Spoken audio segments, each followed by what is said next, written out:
And me, Johnny, and Peter were at the bar in the hotel.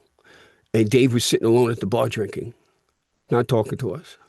And then Peter, and Johnny started getting really drunk, and we started getting into an argument about money. Like a real bad argument. Fuck you, blah, blah, blah, blah. And Dave just turned around and went, you guys are fucking annoying. And he just put his drink down and he left. We annoyed him out of the bar. The David Ellefson Show. Featuring Grammy Award winner David Ellefson and respected metal journalist Joshua Toomey. Presented by EllefsonEmporium.com. Here is David and Joshua. All right, so Kenny, hey, welcome to the David Ellefson Show. You know, I guess me and Joshua Toomey. So there we go. What's up, guys? Thanks for having me. Yeah. Where are you at? You're in Jersey? You're a Jersey guy, right? Staten Island. Staten Island, okay. Grew up in Brooklyn. Bought a house in Staten Island about 23 years ago, something like that. Okay. So last time I would have seen you, I guess I came down. It was when I was working for Peavy. I came down to see Typo. You were here in Phoenix, and that was a long time ago, no? It was quite a while ago. Yeah, Peter was showing me his bass. He was in good spirits, and I loved his. What I loved about it is he had a bass with one knob, just on off, and I'm always like. You know, why do you really need all this stuff? You just need it to be on and off, right? You know, The only reason you have this is because this is how it sells in the music store, right? It's like, but especially Peter, he got like 100, like 98% of his tone through his amp and his pedals. Yeah. He didn't give a shit about the guitar. He didn't give a shit about tone wood. He didn't give a shit about, for the most part, unless the sustainer pickup he dug, but all of his tone came from his amp. Yeah. It was he was in good spirits that day. So David, that new bass that I showed you the other day, it has a volume knob and it has a tone knob, and that's it. Like it only has perfect nothing else. And you said so Kenny, Josh is picking up some Jackson guitars through our Mike Tempesta and stuff, right? So doing some stage new stuff, playing him on stage, and he had a bass. I swear to God, it was a Frank Bello bass. It looked like a Frank Bello bass, which was good that they call an offset body, which is like a jazz bass, right? And this one that you found online, I didn't even know they had it. I hadn't ever seen that before because it's got the chrome pickup. It must be brand new in the line, and it was more of a P bass looking, but it was expensive, so I don't know. Hopefully, you'll find someone to buy it. No, that one's not for sale. That one's that's a personal one. Okay, good. Right. All right, good. Well, hey, so Kenny, you got a brand new track out. You got a new thing going. Fill us in, man. Give us the 411 here. Thanks, man. What about it? About how it came about? The whole thing. Sun Don't Shine. Just the whole thing. The guy who's in the band. Just kind of give us the whole 411 on the whole thing. Oh, all right. So it actually was brought together by a mutual friend, Andrew Spalding. It was his idea to throw us all in a room. I mean, he knew us all separately. I mean, we're all friends. I know Kirk Windstein forever. And Kirk obviously goes way back with Todd, and me and Johnny obviously have been playing together since we were teenagers. Right. But Andrew was basically a fellow drinking buddy, and he worked for Typo. He was our merch guy for a long time. And he lives in New Orleans, so we also hung out with Kirk a lot. Yeah. So he always wondered what it would be like if he threw us all in a room together. So fast forward to about 3 years ago, something like that. He got sober. He's sober now Andrew's sober like me for a while now. He got some money together and booked some plane flights and got us all together and threw us in a room in Florida. Okay. And within 2 days, we had a song together. I mean, we just did it. We were just like curious. We were like, all right, come on, let's throw some parts together, see what comes out of it. It wasn't anything serious.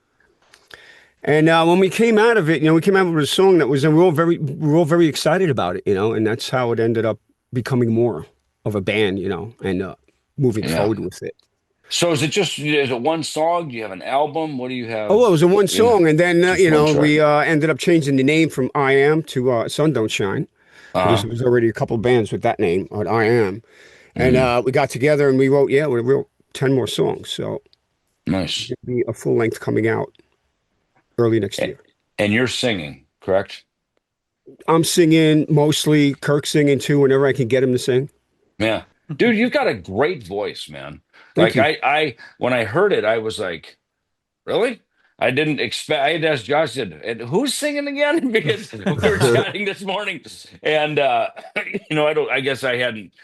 You know, I guess I just didn't expect it. And you've got a great voice, a really Thank you.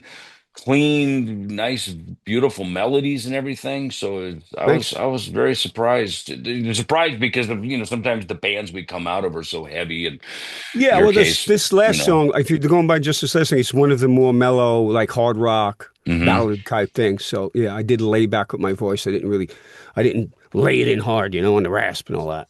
Yeah, right. Well, Kenny, I'll dive in here a little bit too because I know I've interviewed you and I've interviewed Johnny and I've probably interviewed Kirk about this band. Like the rollout of this band has been so long. It's like taking It's so long still to rolling down. kind of get it out, man. So kind of talk about just this long process of kind of getting this band off the ground and getting it finally out.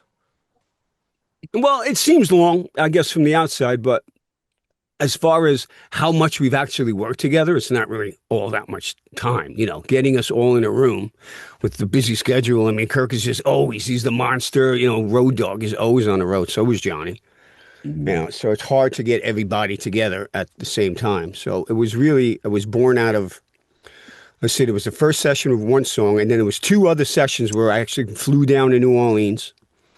We wrote 4 songs, and then I flew down to New Orleans again, and we wrote another 4 songs. The last one was the longest session. We came up with the last 3 songs to make an LP. That was like a month we were together. That was like the longest period of time we were actually in the studio together, really focused on writing. So, it's a matter of getting it done between everybody's busy schedule. So, and as far as keeping rolling out the singles, this is like our 6th single or whatever. I mean, it just keeps the presence of the band up, I guess, and it keeps us in the public eye, I mean, it's so easy to put a song out and it'd be forgotten a week later today, so why not just keep releasing them? So I when you recently, go into the studio, I just wanted to ask Josh real yeah. quick. When you guys go in a room and make songs, which is very unlike a lot of guys now.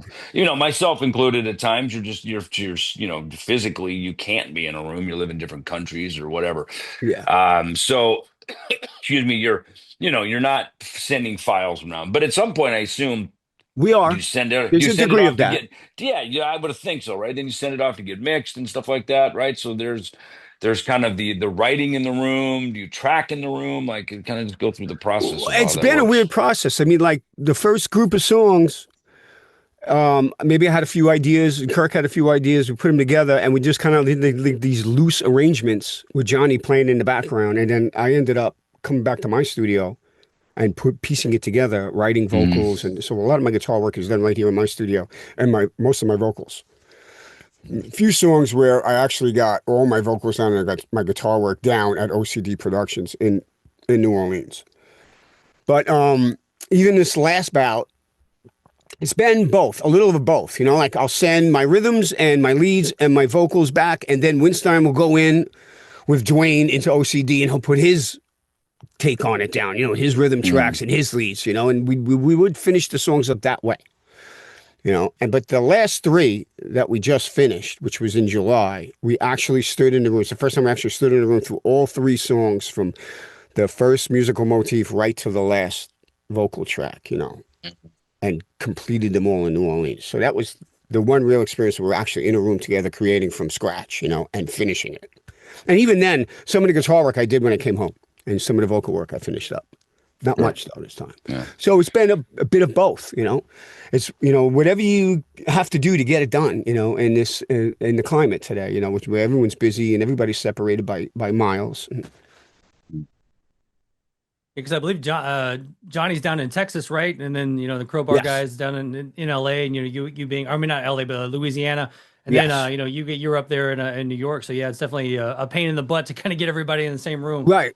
And we've been doing it where Johnny drives from Texas with his truck and his drums, and we all meet in a room and start, and then Johnny would fly out on a weekend to do his Quiet Riot gigs and then come back on a Monday and we resume, you know what I mean? And on a weekend, me and Kirk would work out vocals or whatever, or different parts, So recently I went to see Quiet Riot and you know, rest in peace Ace Frehley, but you know, the one cool thing I thought, you know, Johnny kind of whipping out like a little bit of Black Number One in the Yeah. crowd. You know, it was like if you knew, you knew in the crowd. Like some people were freaking out, some people were like, what the hell is this? You know, and it Well, was if it's cool a to real kind Quiet Riot crowd, they won't even know who Type O is. I mean, we're going back to right, what was Quiet Riot, 83? Right. right. Yeah. But sadly, Hey, it was so right after it was right after the passing of Ozzy. So they did a little bit Yeah. of you know, some Crazy Train and things like that. Kind of did a little bit of a you know, a jam for that for Rudy's old stuff, and then you know, kind of busted into the Type O stuff too. So, but yeah, it's cool to see him out there doing stuff like that. And is that something that you would want to get into at some point? Kind of going out with a legacy band like that, you know, I don't or know. anything like I don't that? know if I want to play anybody else's music. You know, I'm busy enough with my own, you know. I mean, it depends on the artist. If Smashing Pumpkins asked me to go out with them, yeah, I'd say yes. Right. You know what I mean? It depends. It would depend heavily on the artist. So speaking of which, are you an Ace Frehley fan? I'd assume you Oh, probably are. So huge. so check out this photo I just got on tour this last week. This guy came to the machine shop. Now this guy, I met him at the Ozzy Museum in Birmingham when I was over there for the Back to the Beginning show, right? So Right. he comes in, he's got all this stuff. So he's got this photo. So check this photo out. That's a Now, what great I think photo. is funny, up here, hanging off the coat hanger is Gene's grabber bass, right? Just hanging up in the locker room. Now, I don't know, could this be? I doubt this A is fake? Kobo. No, definitely not a fake. But Yeah. it would it be Kobo Hall? Maybe. Who knows? I You mean, know, because you know what else is funny is down here in the corner. They've got like a, you know, like a Kiss, you know, like a wait, back that's a the Kiss, Alive back Kiss of outfit. Alive, right? That's Alive, the It's the Alive Alive one. outfit. And part of me Yeah. went, is that the poster from the Oh from the yeah, those back of kids the had. album where It those looks kids are hand holding it drawn. up? You know, Yeah, I it know it's does look hand like the drawn. poster that the kids held up, you mean, in the Yeah, audience? yeah. So like backstage, you're like, you're warming up. All right, you hang the bass up in the corner. We don't have a bass. We don't have a guitar stand, right? So right, Ace is warming up. Somebody comes back into the What's he dressing got, a room. Marshall behind him? What is that? I don't know if it is. No, I think it's his makeup case.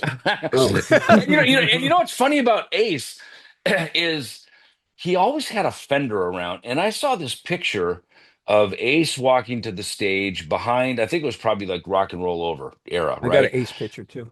And so he's got a Fender amp back there with like I a always like an have Ace in my MXR. Oh, studio, come man. on, yeah, exactly. And he had an MXR distortion plus on top of a Fender twin. So Really? I'm kind of the belief, and I may have read this or Is heard that what he this. used for distortion out of his Marshalls? He used Fenders. He used the Fender and the Marshall, and it was behind the stage. So it was like the first, the embryonic stage of an ISO cab, right? Or Right. you put the amp behind the row of Marshalls So because he didn't use the Marshalls. He used the Fender and an MXR. that's kind of what I'm thinking, and I'm gonna It put doesn't that out sound like there. that, though. It doesn't It sound doesn't. It as sounds like a ratty Marshall. and Yeah, sizzling. His yeah. tone doesn't sound like that ratty, sizzly MXR tone, you know? Maybe it was a lead boost. I mean, who knows? Maybe they were ahead of the curve and had like a separate channel over for the lead boost. Who knows, right? Who knows Right. what that was? A clean tone? What would the clean tone be? The beginning of Rock Bottom, Black Diamond. I don't know. You Right. know what I mean? But that sounds Yeah. more like a guitar just rolled back on the Yes. It volume or sounds like something, right? he's rolled back. So yeah, I mean, there's some cool stuff. I mean, it almost looks like there's a tour book here. I mean, I don't know. It's pretty freaking awesome, man. I could probably sit It's here. a great picture, dude. 12-year-old David Ellefson would sit here and study every frickin', nook and Oh, cranny yeah. of that. But I just love the jeans bass is just hanging up on the frickin' It's corner, definitely before he went on stage, too, because his makeup is Yeah. way too clean. For Right? sure. Yeah, exactly. Yep. And then So along with Kenny, it also came one of these, like modern day Ace, which is Yeah. also pretty fucking badass. But Oh, anyway, yeah. anyway, Definitely. we digress. Over to so you, Kenny, Josh. yeah, Kenny, man, growing up in New York, any good Kiss stories? Did you see him around town? Did you see him early on? Did you see, any No, good I Kiss was way stuff? young. Let's see. When I got into Kiss, I was about 7. Yeah. So I was even too young to really go to the concerts. And I guess I heard Alive One. Well, yeah, Alive One came out in 70. So I was 10. No, I was 9. I was 9 years old. So no, I wasn't hanging out on the scene. I'm not that old. Well, I'm not saying that. Yeah, I mean, we My had cool Frank Kiss Bello. story is Yeah. just blown away. We actually shared the stage. We shared stages with them in the festivals of their first reunion in the 90s. Wow. with Peter, Chris, That and was Ace. big back then. Yeah, that was And I huge. just, you know how it is in the festivals over there. Everybody's in the same communal area, Yeah, you know. yeah, yeah, yeah, And I just remember walking out of the back to get yeah. some air, and there was Ace in full makeup, leaning up against his fence with his foot on the fence doing an interview, man. I was just, it's like one of those moments in your life. You're like, wow. You know? Yeah, yeah, yeah. That's where Well, it began for me, and now here we are. you get to the festival and it's all just battle of the bands, right? There's Kiss and there's Scorpions and over here's Typo and you know what I mean? It's not It's really always battle. It's like right. over there, it's just like, But you know you what I know, mean? I mean, It's not a fight, but you know what I'm saying? It's like everybody's we got just about skilled with hanging. Neil Young. I mean, like at 11 o'clock, I went and I saw Neil Young, you know, after seeing your Slayer. Sure. Why not? That's a good European festival. That's what's nice Yeah. about those, right? Is Yeah. they've got all the different styles, you know. Mhm. Well, I David miss couldn't it. remember anything. Did Typo ever do anything with Megadeth over the years? I don't remember it either. So I don't. You guys No, cross but paths? I got one Dave story All where right. we were doing this festival, I guess, with them in Italy. And me, Johnny, and Peter were at the bar in the hotel. And Dave was sitting alone at the bar drinking, not talking to us. And then Peter, and Johnny started getting really drunk, and we started getting into an argument about money. Like a real bad argument. Fuck you, blah, blah, blah, blah. And Dave just turned around and went, "You guys are fucking annoying." And he just put his drink down and he left. We annoyed him out of the bar. That It's must be pretty fucking annoying then. So Pretty I mean, annoying. Yeah, exactly. Yeah, we got to be pretty annoying, right? Oh, that's one for the books right there. That's good, man. That's good. So Uh, I get you and I interviewed a while back, and I guess somehow the reunion talk of Typo popped up in there, and then it got shared on Blabbermouth and whatnot. So I know, right they now, blow it up, you know. So my inbox now, I always get Google alerts anytime that reunion is brought up, because it's always like, and then on Talk to Me years ago, Kenny says this. So it just seems like it kind of always hits the news cycle that there may or may not be some sort of tribute to Peter or a Typo show. So where are we at on that? So we can kind of just bury it. All guess, I at this said point. was, yeah, we were talking about it and the possibilities of it, you know. mhm. And you know how it is. They blow it up out of context. And so, you know. So, yes, it's been talked about. We have offers, you know. Josh is very resistant on the whole subject. So, you know, we're kind of like on the fence about the whole thing right now. There's nothing solid. There's nothing planned. You know, we are going to put out a live record from an old recording from a festival in Europe that we're mixing right now and working on the artwork. Again, that's blown up out of proportion. It starts as, oh, Typo's going to put out a live record. Then it gets reduced to Typo putting out a new record. And then Of course. you know, it gets worse and worse as they cut more and more of the information away. Yeah. But Well, and then how about, look, Neil Peart wasn't a founding member of Rush. He was the second drummer. But, with Geddy and Alex going back out, and I'm happy about it. I mean, as band guys, it we just want goes to show you anyone's replaceable. well, yeah, yes, for sure. For sure. But just as importantly, look, fans want to hear these songs, right? And we as musicians, as the writers of these tunes, we want to go play them, right? We want to go Yeah. do stuff. We want to go. So I think, I mean, I don't know. Look, I'll say this too. I saw Pantera in Hartford back in August, and sitting did there too. looking at it, I'm going, the brothers have been gone now for a while. We've certainly, I think they've done it respectfully, paid their tribute. I'm looking at it going, why wouldn't they write some new songs? Why shouldn't they go do that? And Are they writing new songs? I'm not don't saying think no. so. I don't know that they are. No, I don't think they're going to I'm, go there. no, But I don't think they will either. But as a fan and as a friend of theirs, but as a fan, just sitting in the audience watching the show, going, I'd be down for more of this. Now I may get crucified for saying that, but the point being, um, you know life carries on, yeah, with new things, and it's never meant out of disrespect. I mean, Geddy and Alex are certainly respectful, with what they're doing. So again, life kind of moves on with these things sometimes, and these, I always say, these songs are going to outlive all of us anyway, so and all this um just helps. It's I mean, if you looked out in the Pantera show, there's a lot of young kids there. there is, and There's a that is a whole really generation. it's a really good lineup. And I don't know, I'd be into hearing a new song from them. You know what I mean? It's So I don't know. I'm just saying, things move on, right? Yeah, I I mean, know. look, Megadeth has moved on without me there, so I mean, everybody can move on without somebody, you know what I mean? And Yeah. Metallica moved on, with other members, et cetera, et Yeah. cetera. I mean, it's just kind of, same, even Kiss, to some degree. Look, those what they did with, trademarking the faces, and now instead of it being Ace, Peter, Paul, and Gene, it became the Demon, the Spaceman. They Oh kind of God. themed them, you know what I mean? But Come on. at the same time, if four guys can't get along and Gene and Paul started the band, why shouldn't they go work? You know what I mean? It's like, why shouldn't Oh they yeah. continue to go play those songs and continue to go do Kiss? It was their idea. They Sometimes started it, it artistically works out. Like Yeah. AC/DC is an example of it. Mhm. Back in Black is a perfect example of artistically working out. Perfect. I Yeah. mean, in my opinion, it's all a matter of opinion and perspective. Some people, I mean, do you like the Sammy Hagar Van Halen, or do you like the Dave Van Halen? I'm a Dave Van Halen guy. I'm a Dave guy for sure. Of Yeah. course. I Yeah. think At the most same time, I love a hardcore Van lot of. Halen addicts are.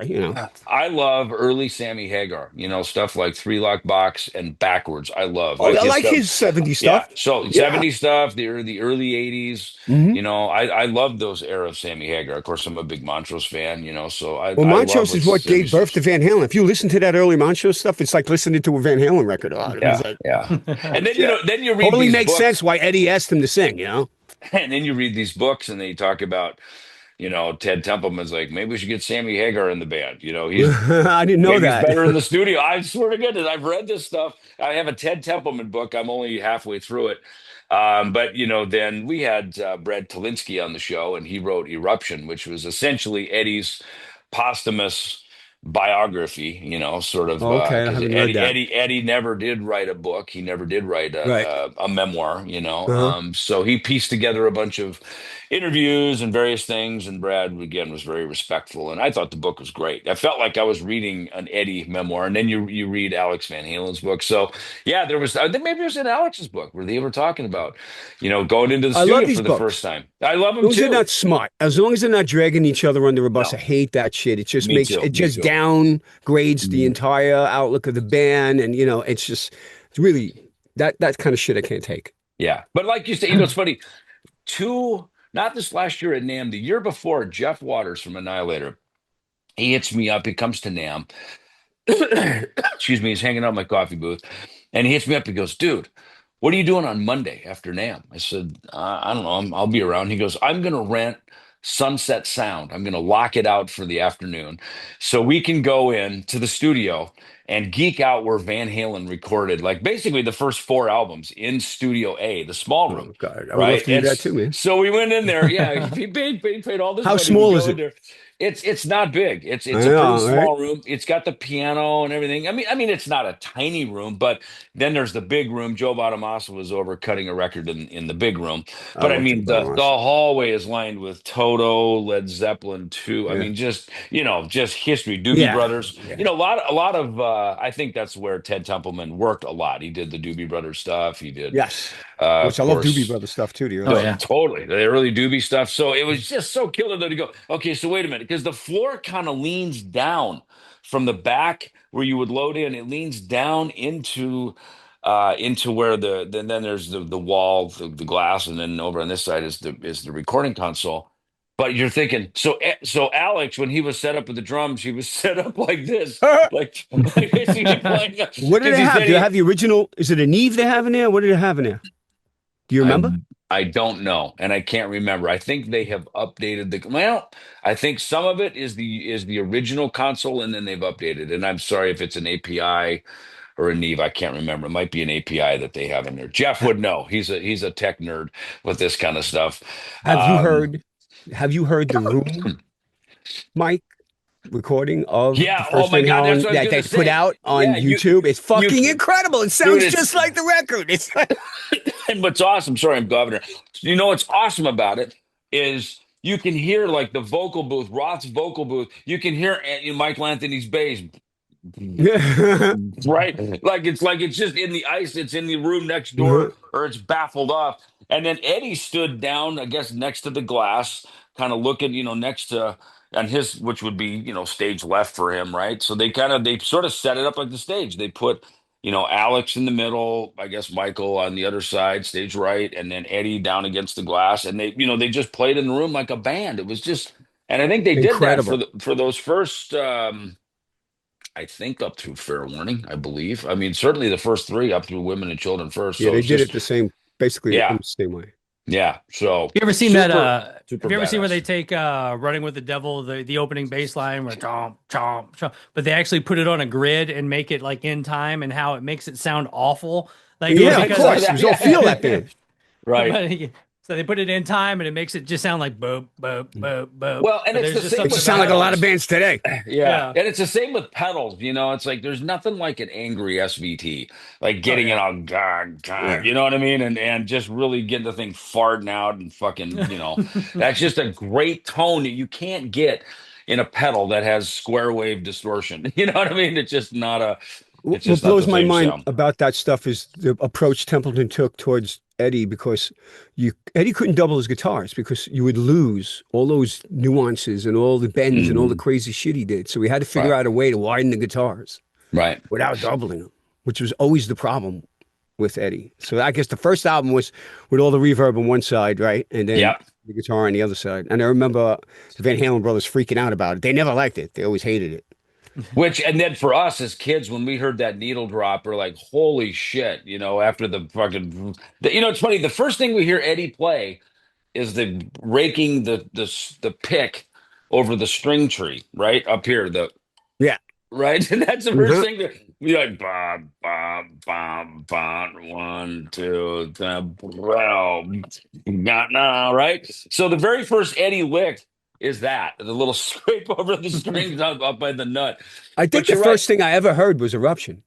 Oh, really? Yes. I Yeah. got the record and just needle dropped it, and I couldn't get it off my server. That's what I heard basically Eruption at a moved me party. from, We're at some party in the 70s or whatever. And some kid said, check this out. yeah. And I was like, what the fuck? Yeah, there was nothing. That was just one of those records, kind of like Boston. When you put that Boston record on, you're like, dude, this album is perfect. Like, there's like no flaws to this record. How did they Oh, make yeah. a Tom record this Schultz good? was fucking Yeah, genius, man. The guy was a genius. and he played bass on those records. I read a great thing in Guitar World magazine where he played bass. He used an EBO bass, and you're a studio guy, so you would appreciate this. He figured out, being a smarty pants like he is, an MIT guy, that if he sped the tape up. I don't know how much he sped it up. He sped it up when he recorded the bass, so that when he slowed it back down to normal standard speed, the bass got really super fat and got really big. Isn't that cool? I Stretched out the mean, wave. Oh yeah. wow. So, It's That's so weird. it's so doing it analog, right, like that. So so imagine like you're playing like more than a feet da da da da da da da da, right, which is basically what Kurt Cobain ripped off Yeah. Teen Spirit from, right? But imagine you're really jamming, you're ripping through this shit, right? Because the tempo's faster when you're playing it, but then Mhm. when you slow it down, it just has that weight to it. Because I thought it was Fran Sheehan playing bass, and then I read it was Tom. I'm like, fuck, that guy's an amazing bass player. I mean, Dude, super that good. album is like, it was recording in his basement in Boston. He built most of the audio gear. It's crazy. Yeah, yeah, And this is in 73 or 4, you know. right. There was no home studios unless you were a millionaire. And then he pulled like the original Rock and Roll Swindle, right? Because didn't he like submit it? The label rejected it, so he remixed it and submitted it again, and then they Well, accepted it. they Like, said, okay, we can do it, but you have to come to LA and you have to mix it and record it with these high-end producer dudes. right, right. We went there and figured out they had no idea what the fuck they were doing. So we on the sly went back and re-recorded it all at his place and then mixed it there. And then that's how And we they got it gave it to past the him. record label. Got Yeah. it. Unbelievable, unbelievable. And Wow. those sounds, even measuring up to Pro Tools and the most clarity recordings of today, it still holds up. You listen Yeah. to that record, it Oh, sounds 100%. incredible. Yeah, yeah, super good. Right Yeah, on. there's so many of those records that when you go to a show and you see a sound guy dialing in a PA, they throw on those old records. They don't throw on anything modern. They throw on some good old Doobie Brothers or something like that just to get the tones. Yeah, it of depends the, on the sound guy. Some sound guys throw on horrible stuff. Right. You got to hear it the whole tour, right? You were talking about doubling and tripling tracks and stuff. Your friend Dimebag Darrell, he actually like doubled and tripled everything on those records, but he sat there and did it So did we. precise. So did Typo. Yeah, yeah. Just but he sat there. Yeah. Yeah. Well, we were from the 90s. The 90s was Sludgeville, you know what I mean? Everybody was just layering guitars, you know? Yeah. Sounds great. He had to get If all you do those it right, guitar sounds solos great. and precise, man. Yeah, just the precision of it's crazy. Yeah. Sitting there with And Terry then Davis. panning it, kind of the 11-1 or 10-2, right? Yeah. And versus like what you said, what Ted Templeman did there with those Van Halen records, especially the first one. That was kind of a Beatles thing, right? Where the vocal was here and there was an echo, the delay was over here, right? Didn't it was kind of a The drums George are over Martin here, trick. like the full drum kit with the Beatles would be on the left side. Right. It's crazy. Oh wait, we can put them in the middle. Wow, stereo, true stereo. Yeah, I definitely had some stereos when I was younger that, I only had like the left speaker just because I was broke. And so Well, then you were screwed with Van Halen 1. Certain Yeah, right. records. I'm Those like, oh, there's a solos. whole other album. Yeah. Here. Yeah, you get Van Halen one. This This album sucks. This guitar This is playing is all terrible. Michael Then you Anthony. get the stereo right. You're like, holy shit, this is where all the solos are over here. You know, guys, I've been like sort of salivating over this vintage audio craze that's going on. I really want to get like an old receiver and a turntable and some giant ass fucking speakers from 1975 and just go back in time, man.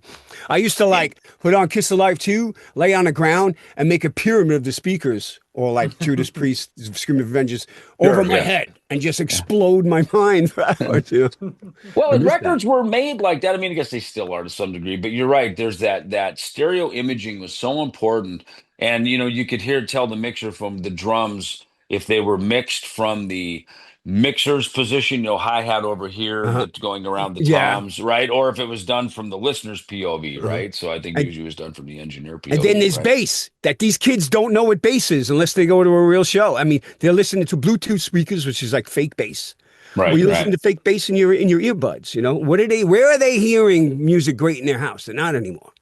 Yeah. You need those speakers. In the earbuds. Your noise canceling headphones. Well, Kenny, dude, this was a super great chat, man, and good to deep dive and geek out about cool 70s rock records. And what's next for your group and everything that's going on? Are there tour dates? Is there any of that kind of stuff? No tour dates yet, but we're looking at an early 2026 release of the record, and we're probably gonna start out with maybe like a live streaming performance. I think there's something in the works for that. And then, we'll figure out what we're going to do, man. I'd like to go to Europe. I'd like to do some dates, definitely.